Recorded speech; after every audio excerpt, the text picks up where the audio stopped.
las palabras se generen en forma adecuada, como normalmente debería ocurrir. Ahora bien, el centro del lenguaje es cierto, tiene una localización cerebral, pero depende también de la parte periférica. En la parte periférica depende de la inervación de los pares craneales. Entonces, cuando uno quiere evaluar pares craneales, sabe que estos pares nacen en el tronco cerebral. Entonces, una forma de definir si la emisión de las palabras, cuando usted articula palabras, ¿qué está haciendo? Está moviendo sus labios. Eso tiene una inervación. Está moviendo su lengua, evidentemente, y también está moviendo el paladar. Entonces, cada una de esas estructuras tiene un efecto de suma para que las palabras se perciban con normalidad. Por eso es que yo le digo al paciente, para el compromiso de labios, diga pa, y si ustedes dicen pa, se van a dar cuenta que están contractando sus labios. ¿Qué estoy haciendo ahí? Evaluando función de labios, motor. Cuando le digo que diga ta, estoy evaluando la lengua, solamente la lengua, para ver el hipogloso, si está trabajando bien o no. Y cuando le diga ca, no estoy trabajando ni labios ni lengua, estoy trabajando con paladar. Por eso le hago que emita esos monosílabos, ¿ya? No es una cuestión graciosa, sino cumple una función, detectar en qué punto detecto alguna normalidad. Voy a salir un ratito para avanzar el video y poder compartir algo más en relación a esto y no se nos pase nada por alto. Ya estamos acá con el paciente. Ya. Entonces hemos progresado. Ya, estamos hablando de algún tipo de asimetría.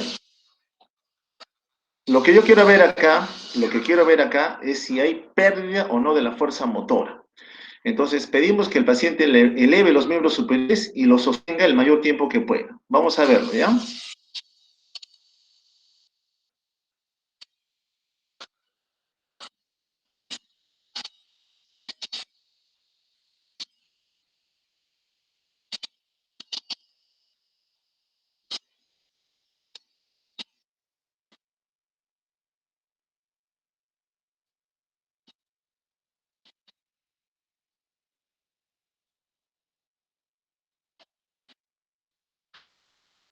De ahí pareciera el lado derecho, pero si lo miro de frente, miren ustedes, se nota que el miembro superior derecho no tiene la fuerza para sostenerse al mismo nivel que el lado izquierdo.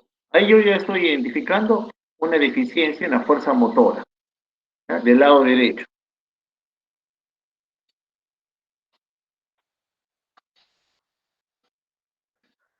Ahora, ¿es necesario evaluar miembros inferiores? Sí, también.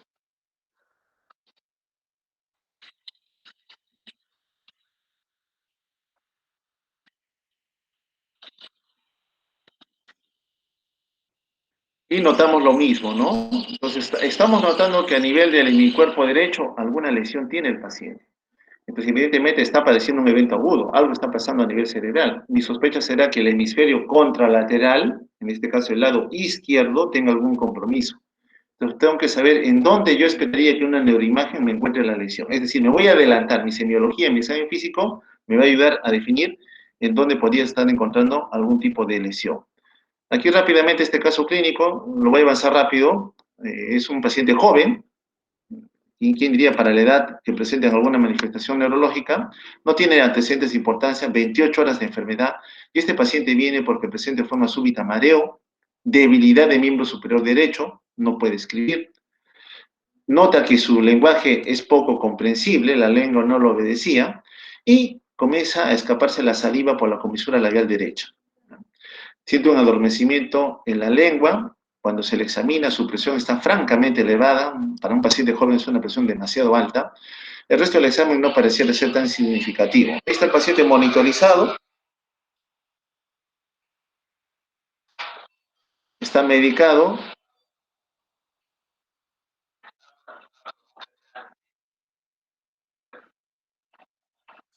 Noto una simetría facial, ¿cierto? Acá noto el surco nasogeniano bien notorio y aquí borrado, ¿no?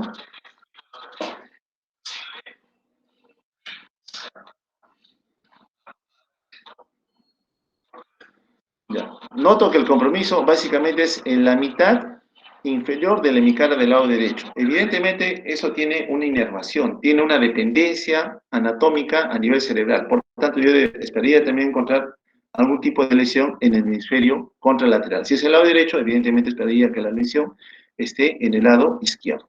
Bien, regresamos otra vez a nuestro stroke, ¿no? Entonces, hablamos que el stroke puede ser de dos tipos, ¿no? Isquémico o hemorrágico. Dentro de los isquémicos, la causa que más frecuentemente vemos es porque hay un trombo, un coágulo de sangre que no permite el flujo. Y el coágulo de sangre, tal igual como ocurre en infección coronaria, muchas veces es una placa de grasa la que se ha roto, activa la cascada de la coagulación y se forma un coágulo de sangre. Con eso limita el flujo. Pero hay otros escenarios menos frecuentes, vasculitis, disección aórtica, policitemia, estado de circulación, por ejemplo, en donde se ofrece también generación de coágulos que obstruyen el flujo de sangre. A veces el coágulo no se formó allí en la circulación cerebral, que puede ser la circulación anterior, posterior o en cualquiera de sus ramas, sino que vino de otro lugar. Es decir, vino bajo la forma de un émbolo. Y generalmente es el corazón, en este caso el ventrículo izquierdo, el que dispara un coágulo hacia la circulación general. Y justo ese coágulo se metió a la circulación cerebral. ¿Ya? Entonces, la fuente estaría a nivel del corazón. Puede ser por vegetaciones, trombos, émbolos paroxísticos, algún tumor que desprende parte de él, a veces es embolia por circuitos de comunicación anormal entre vaso y vaso, a veces es embolia grasa por una embolia paradójica, por ejemplo, que lo van a ver también en clínica, a veces entre la circulación derecha e izquierda hay una comunicación, por ejemplo, un foramen oval persistente, un coágulo que está viniendo por el lado derecho se pasa al lado izquierdo y se va al cerebro, ¿no? Por citar algún ejemplo. En otros escenarios es hipoperfusión. Cayó tanto la presión de perfusión en un paciente que ya tiene una circulación algo dañada y también perjudica el flujo de sangre. Entonces tu paciente va a venir sintomático. En todos estos escenarios es porque hay menor flujo de sangre.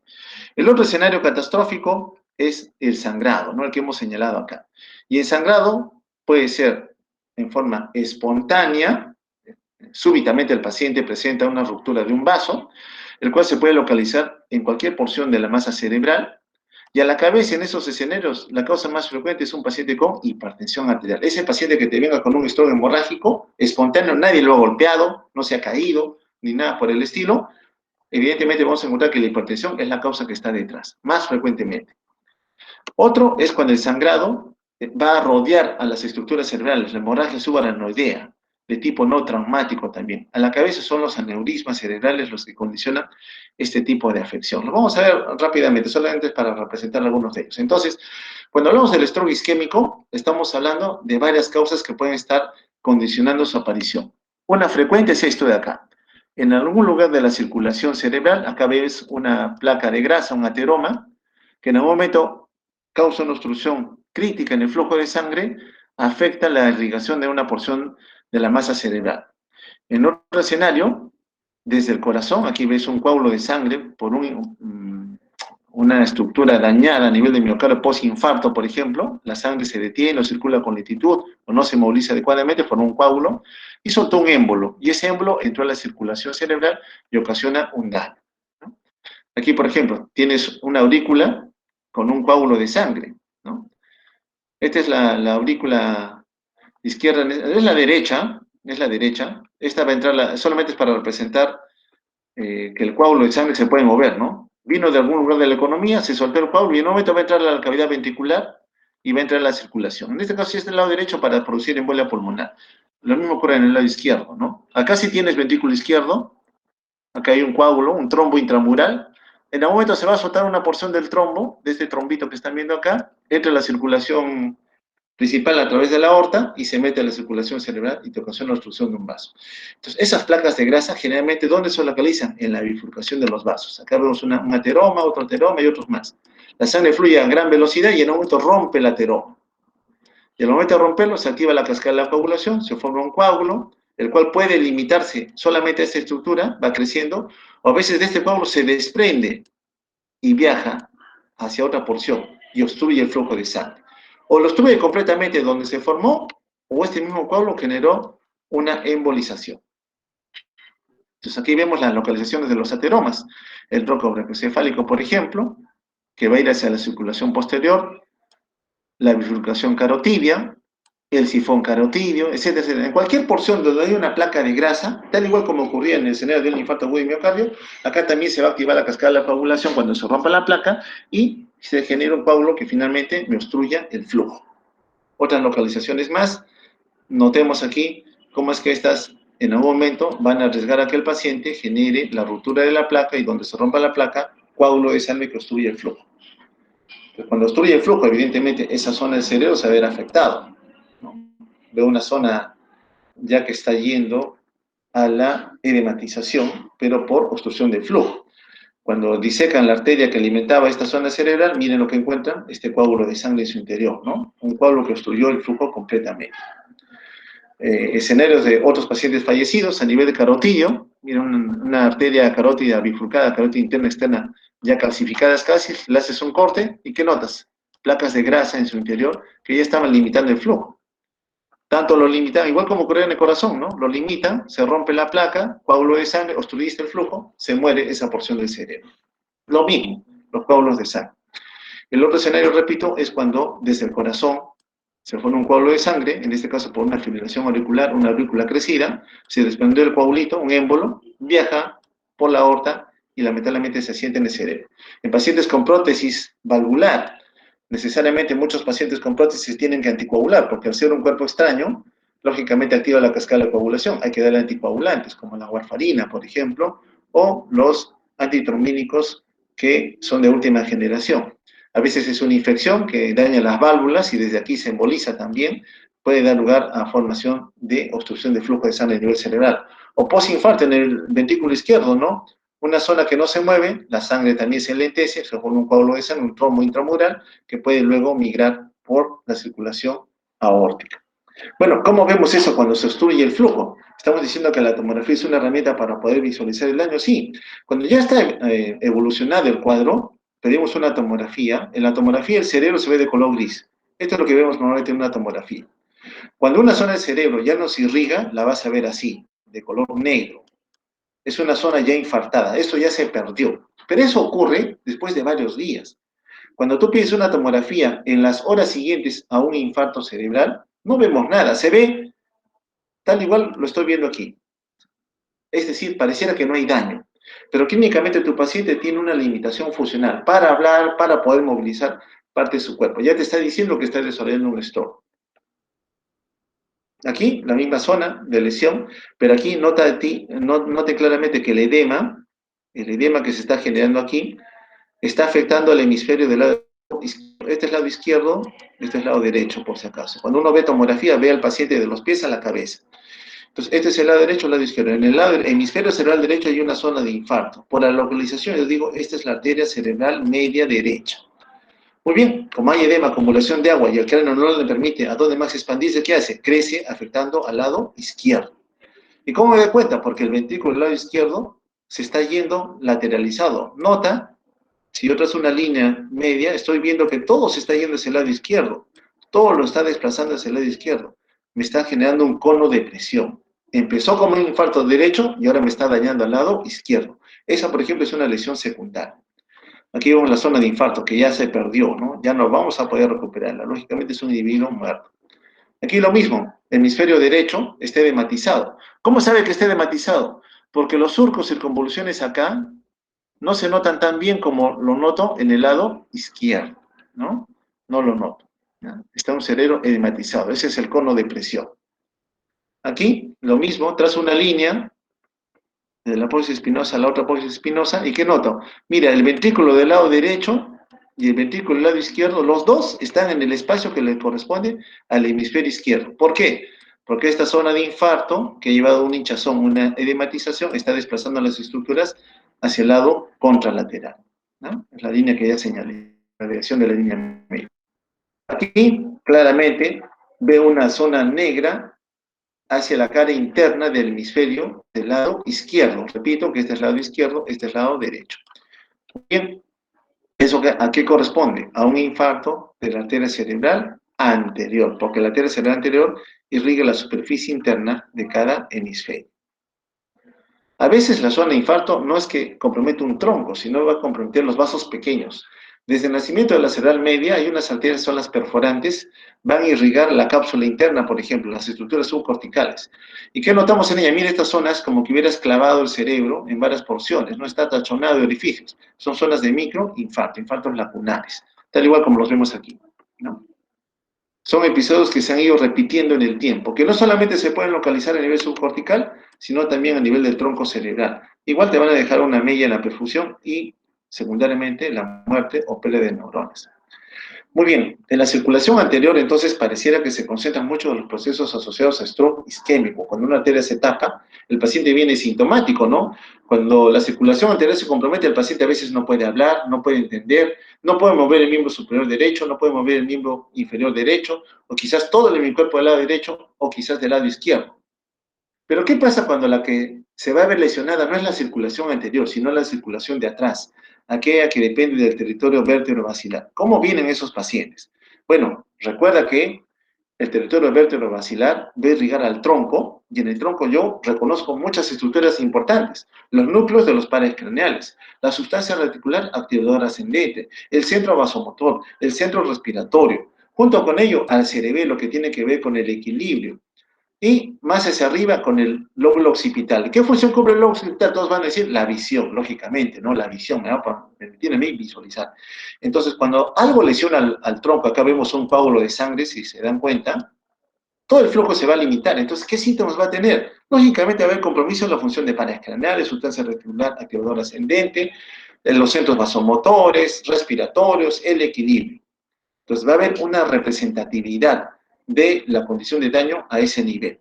Nota aquí, por ejemplo, este paciente viene con una mancha negra en el lóbulo occipital. Yo ya sé que esa es circulación posterior. Algo le ha pasado a esa circulación. Tengo que investigar la causa. Generalmente va a ser, pues, que a nivel intraluminal, algún coágulo de sangre gigante, como ves aquí, ha perjudicado el flujo. Por una pequeña luz todavía fluye algo de sangre. Evidentemente eso va a limitar la cantidad necesaria para perfundir a una zona determinada de la circulación posterior. Acá definitivamente un infarto de tronco, ¿no? Miren, casi la mayor parte de la protuberancia se ha perdido. Y por ahí pasaban vías nerviosas, axones, y también se localizaban algunos centros de concentrado de neuronas que cumplían alguna labor determinada. Pero ¿qué síntomas trae el paciente? También te puede venir con focalización, sí, porque justamente por el tronco descienden los axones que te permiten a ti movilizarte. Muy bien, entonces no me diferencio mucho con la circulación anterior. No, detente un ratito. Como ahí están los núcleos de los pares craneales, tu paciente puede venir, por ejemplo, con disfagia, no puede deglutir, siente que se atora, que se atraganta, no puede hablar adecuadamente porque el décimo par craneal inerva las cuerdas vocales, entonces su voz no va a ser clara. Como en el tronco está la sustancia reticular activadora ascendente que te permite mantenerte activo, despierto, consciente, conectado con tu entorno, tu paciente puede perder la conciencia. Puede ser dolor de cabeza, vómitos. Como recuerda que en el tronco también están los pares craneales que te permiten mantener los globos oculares en movimiento adecuado, las pupilas de un tamaño simétrico, una con otra, puede haber una simetría de una pupila a otra, evidentemente diciendo que también hay un compromiso del tercer par craneal, cuyo núcleo está en el tronco cerebral. También su capacidad de visión, semianopsias, por ejemplo. Veo en mi campo visual lo visualizo bien, pero el otro no lo estoy visualizando. También te orientan a pensar que hay un daño a nivel del tronco cerebral. Entonces, esas son señales que te dicen, ¿sabes qué? Este paciente tiene un stroke de la circulación posterior. Necesitas definir, ¿es isquémico o es hemorrágico? ¿Quién te va a ayudar? Repito, la tomografía. La tomografía. Entonces, ya hemos visto cómo se ve el isquema en la tomografía. ¿Y cómo se ve el sangrado? Bueno, el sangrado habitualmente ocurre, como señalamos también, en los sitios donde se bifurcan los vasos, en las yes, que le decimos habitualmente. Puede ser en la corteza, a nivel subcortical o en la circulación posterior. Ahí ocurren los sangrados. Y cada vez que ocurra una ruptura de un vaso, evidentemente se va a formar un hematoma intraparenquimal, que a veces está tan cerquita del sistema ventricular que lo inunda, lo invade, y me genera un hemoventrículo. Otras veces el sangrado está en los vasos que rodean las estructuras cerebrales, las hemorragias subaracnoideas, ya que también tienen una representación. Otras veces el sangrado es porque dieron un golpe al paciente o él se cayó, él mismo se traumatizó a nivel craneano y ocasiona también un sangrado con un hematoma subdural, un hematoma epidural, ¿no? Al final de cuentas, una u otra lesión, sangrado o infarto, en mayor o menor medida se acompaña de ¿qué cosa? De edema perilesional. En donde esté la lesión concentrada, alrededor vas a ver una mancha negra, edema perilesional. Aquí vemos en tomografía lo que es el sangrado. Hemos visto que cuando una zona del cerebro se infarta, ¿de qué tono se pone? De un color oscuro, negro. Pero cuando una zona del cerebro se ve afectada por una acumulación de sangre, se ve de color blanco. Entonces, esta manchita blanca que ven acá es un sangrado. Estas lesiones blancas, lesiones hiperdensas, así le llamamos en tomografía, son sangrado, sangrado, sangrado. ¿Pero qué les estoy diciendo? que alrededor de la lesión encuentro un halo negro. Si ustedes se dan cuenta aquí, hay un halo negrito que rodea la lesión blanca. Hay un halo negrito que rodea la lesión blanca. Bueno, no tengo la con esto. Hay un halo negro que rodea la lesión blanca. Un halo negro. Eso es edema perilesional. Edema perilesional. Entonces, eso es habitual de encontrar en las afecciones tipo sangrado. Aquí vemos, ¿no? El sangrado, por ejemplo, que está ocurriendo a diferentes niveles, en este caso a nivel de la cerebral media, los vasos que se han roto son los que alimentaban esta porción subcortical, un hematoma que por su cercanía vació su contenido hacia el sistema ventricular. Y si la sangre se mete al sistema ventricular, recuerda que es más densa, de circulación más lenta, obstruye los conductos, los acueductos, entonces condiciona que el líquido cefalorraquídeo ya no esté circulando bien, me va a generar hidrocefalia. Así vemos una pieza anatómica, ¿no? Un coágulo de sangre. Y mira lo rojo, lo que ves aquí en color rojo es lo que en la tomografía se ve de color negro. Ese es el edema perilesional. Y tanto crece el edema, mira lo que pasa con este es el ventrículo de forma normal. ¿Qué pasó con ese ventrículo? Se achica, se reduce, se está colapsando porque esa nueva estructura lo está comprimiendo. Entonces, estos hematomas pueden tener diferentes localizaciones. Muy cerquita del sistema ventricular, inmersos en el parénquima cerebral, al final de cuentas van a generar un efecto de daño, de compromiso, que esté en la masa cerebral o esté a nivel del tronco cerebral. En cada una de ellas va a tener una representación clínica. Generalmente, mientras más altos sean, mayor focalización va a tener. Más posteriores son, mayor sinología de daño de territorio vertebrovascular vamos a encontrar. Las hemorragias intraventriculares son muy dañinas para nosotros porque la sangre, repito, detiene el flujo de líquido cefalorraquídeo, me genera hidrocefalia. Por un lado tengo edema, por otro lado voy a tener una generación de edema hidrostático por la generación de un hemoventrículo. Bueno, en todo este escenario el cerebro se ve hinchando, se ve edematizando, se va a generar hipertensión endocraniana, un efecto de daño de suma. Aquí, un hematoma de localización en el hemisferio derecho, no en el izquierdo, que está generando un efecto de masa. No solamente está vaciando el sistema ventricular, sino también está afectando al hemisferio del lado contralateral. ¿Cómo me doy cuenta que hay edema aquí? Mira, aquí noto surcos, surcos, surcos, surcos, surcos. Y aquí en el lado derecho no ves ningún surco. Señal de que el hemisferio derecho se está hinchando, se está edematizando. Pero como no tiene espacio para crecer, ¿qué le queda? Comprometer al hemisferio contralateral.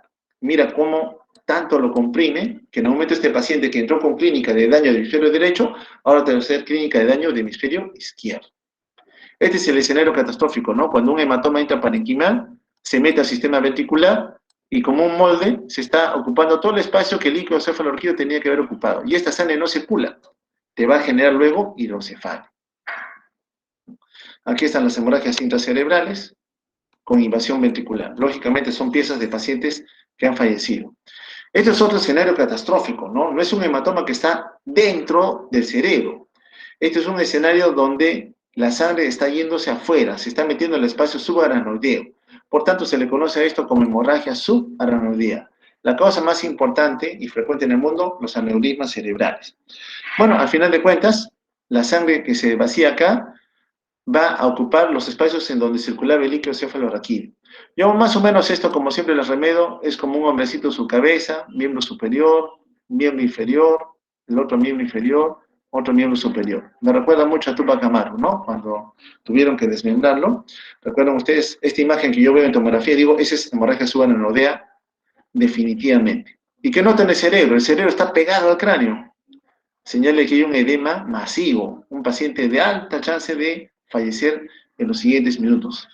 Aquí es la forma en que se representa la hemorragia subaracnoidea, ¿no? Miren la sangre, cómo inunda todo el cerebro. Y a donde la sangre tenga contacto con un vaso, lo cierra. ¿Por qué?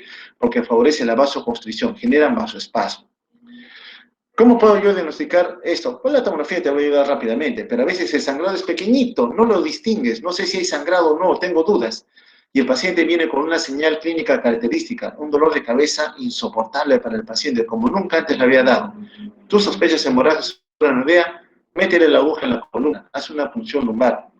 El líquido cefalorraquídeo normalmente es un líquido cristal de roca, transparente, como el que ves aquí. Pero en la hemorragia subaracnoidea líquido tiene un tono ligeramente amarillo. Si ustedes ven bien esta imagen de este tubo que estoy señalando por varias zonas, es un líquido con un tono ligeramente amarillo, santocrómico. Tú ves ese color, lo pones en tu mandil, en tu chaqueta blanca, vas a darte cuenta que estás frente a una santocrómica, una hemorragia subaracnoidea. Un paciente que falleció por un stroke, date cuenta de lo que ocurre, acá están disecando la masa cerebral, lo que vamos a distinguir es qué es lo que vemos en su interior, ¿no? ¿Qué efecto le produce un stroke hemorrágico al cerebro? Mira, entonces hay un hematoma intraparenquimal, este que está aquí, que ha invadido el sistema ventricular, ¿no? Acá está el hematoma y el sistema ventricular comprometido, ¿no? Por cercanía, ¿no? Lo han invadido. Señales que te dicen a ti, este paciente que estoy recibiendo con un stroke, ¿le irá bien, le irá mal? ¿Cómo hago? ¿Cuál es el pronóstico? ¿Voy a poder salir exitoso del enfrentamiento clínico con él o no? ¿Qué señales te dicen este paciente va a ir mal?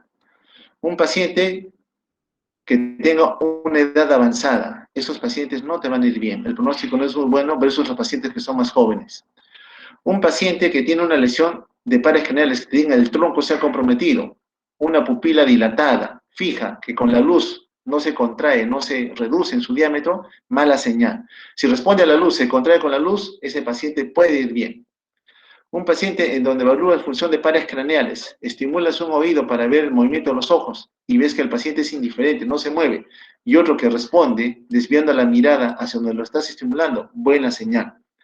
Le generas un estímulo doloroso al paciente y el paciente no reacciona, no responde, y el otro le estimulas dolor y trata de defenderse, flexionando el miembro para retirar la mano que lo está atacando, buena señal. Entonces, clínicamente, cuando uno ve esas señales y dice, este paciente todavía responde, puedes hacer algo. Haz todo tu esfuerzo por tratar de recuperar al paciente y sacarlo de la zona de riesgo. Recuerda que cuando viene el paciente, mire, estos dos pacientes tienen el hemisferio izquierdo dañado, solo que en un escenario encuentras una zona de sangrado y en otro tienes una zona de infarto. Los dos van a venir con el hemicuerpo derecho que no lo pueden mover, los dos pueden venir con compromiso del lenguaje, pero tú por clínica no puedes saber si es sangrado o es infarto. ¿Quién te va a ayudar? La tomografía. Tienes que hacer tomografía sí o sí, porque la tomografía es la única que te va a decir si es uno o es otro. Si en la tomografía ves una mancha blanca en ese hemisferio, perdón, en esta zona ves todo blanco, ese es sangrado. Si no ves nada en la tomografía, pero tu paciente focaliza, es infarto. La tomografía, la lesión negra, la vas a ver después de día y medio, pero tienes que actuar rápido en horas, porque el tiempo está en contra tuyo. Entonces, repito, sea cual sea el escenario, a favor de una obstrucción de flujo, la isquemia o por ruptura de un vaso, el sangrado, tenemos que actuar rápidamente buscando algún mecanismo de ayuda para estos pacientes. Con esto hemos completado un solo tema. Voy a pasar al otro. Tómense 3 minutos, descansen 3 minutitos, por favor, para que podamos seguir con la presentación y luego las preguntas, ¿ok? Estamos un poquito atrasados porque tenemos todavía que completar la segunda clase. Deme 3 minutitos, por favor, para seguir con el siguiente tema, ¿ok? Ya, doctor, gracias. Ya, 3 minutos, descansen y seguimos.